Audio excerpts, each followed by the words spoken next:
Sabe quando a gente pensa em como os planetas ficam em órbita? Ou o que segura um carro numa curva fechada? A resposta para tudo isso está na física do movimento circular. E é exatamente isso que a gente vai desvendar hoje. Esse é um conceito-chave da mecânica, uma ferramenta que todo engenheiro precisa dominar e que basicamente conecta o que a gente já sabe sobre movimento em linha reta com tudo que gira. Nosso roteiro é o seguinte: a gente começa com um paradoxo sobre fazer curvas, depois aprende o idioma da rotação, e aí, com a ajuda da boa e velha lei de Newton, a gente vai entender o que de fato acontece quando um corpo sai da sua trajetória retilínea. Então vamos lá. Para começar, uma situação que parece bem simples, mas que na verdade esconde uma das perguntas mais fundamentais da física.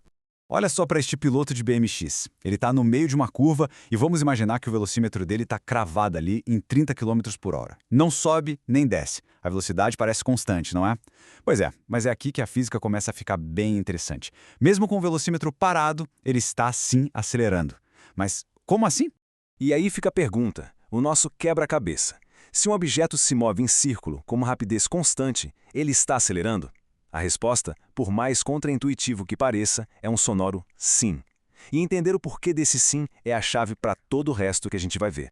Para a gente desvendar essa aceleração na curva, primeiro a gente precisa aprender a falar a língua da rotação. Do mesmo jeito que a gente usa metros e segundos para descrever o movimento retilíneo, o movimento circular tem seu próprio vocabulário. Então, em vez daquela posição x que a gente está acostumado, agora a gente usa o ângulo, representado pela letra grega φ, para saber onde um objeto está no círculo. Pensa num ponteiro de relógio. E na física, a gente quase sempre mede esses ângulos em radianos, não em graus. O motivo? Simplifica demais as nossas contas, como a gente vai ver daqui a pouco. E, claro, se a posição angular está mudando, isso significa que existe uma velocidade angular, que a gente chama de ômega. A lógica aqui é exatamente a mesma da velocidade linear que já conhecemos. Se velocidade linear é a variação da posição no tempo, a velocidade angular é a variação do ângulo no tempo. Simples assim. Ela mede o quão rápido alguma coisa está girando. E essa fórmula aqui resume tudo. O ômega, nossa velocidade angular, é a variação do ângulo, o ΔΦ, dividido pelo intervalo de tempo, o ΔT. O ponteiro dos segundos de um relógio, por exemplo. Ele dá uma volta completa, ou seja, 2π radianos, em 60 segundos. A velocidade angular dele é constante. E para fechar o nosso novo vocabulário, vem a aceleração angular, o alfa. Se a velocidade de rotação muda, ou seja, se o objeto gira cada vez mais rápido ou mais devagar, então existe uma aceleração angular. O exemplo clássico é um ventilador quando a gente liga ou desliga. A rotação dele está variando, logo ele tem uma aceleração angular. Ok, beleza. Já temos o vocabulário da rotação. Mas e aí?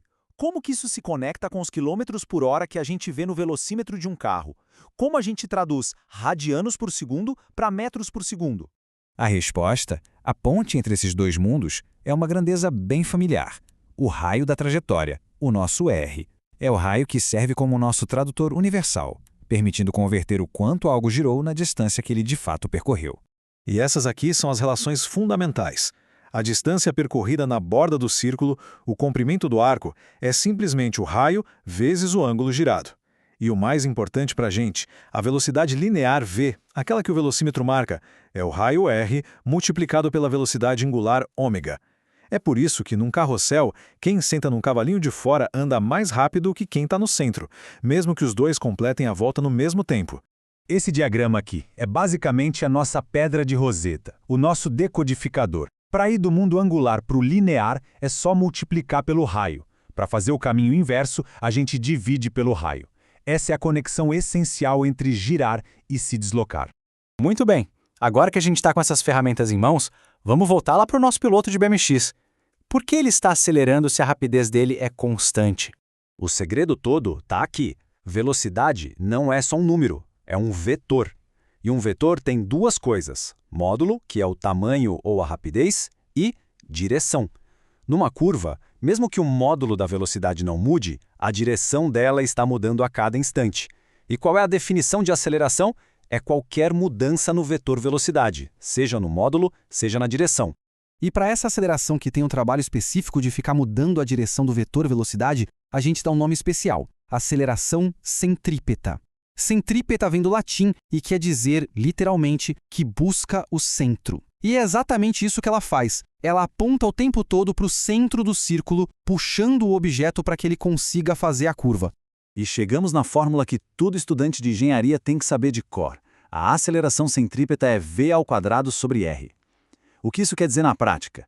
Que a aceleração necessária para fazer uma curva aumenta com o quadrado da velocidade. Se a gente dobra a velocidade, precisa de 4 vezes mais aceleração. E quanto mais fechada a curva, ou seja, menor o raio r, maior também a aceleração. É por isso que fazer curvas fechadas em alta velocidade é tão perigoso. Certo. Mas e se o piloto estiver, além de fazendo a curva, acelerando o passo ou freando? Bom, aí entra em cena um segundo tipo de aceleração, a tangencial. Ela age na mesma direção do movimento e a função dela é alterar o módulo da velocidade. A aceleração total, então, é a soma vetorial dessas duas, a centrípeta, que muda a direção, e a tangencial, que muda a rapidez. Agora, se a gente sabe que existe uma aceleração apontando para o centro do círculo, a segunda lei de Newton, força é igual a massa vezes aceleração, nos diz que também deve haver uma força resultante apontando para o centro. E é aqui que mora um dos maiores e mais comuns erros conceituais da física. Prestem muita atenção nisto, porque é fundamental. A força centrípeta não é um novo tipo de força da natureza. Não existe uma força de fazer curva por si só. Força centrípeta é só um nome, um rótulo, que a gente dá para a força resultante, ou seja, para a soma de todas as forças reais que apontam para o centro da curva. Pensem nos exemplos. Para um carro fazer uma curva, quem o puxa para o centro é a força de atrito entre os pneus e o asfalto. Para a Lua não escapar da Terra, é a força da gravidade. Para uma pedra girando na ponta de um barbante, é a força de tração no fio.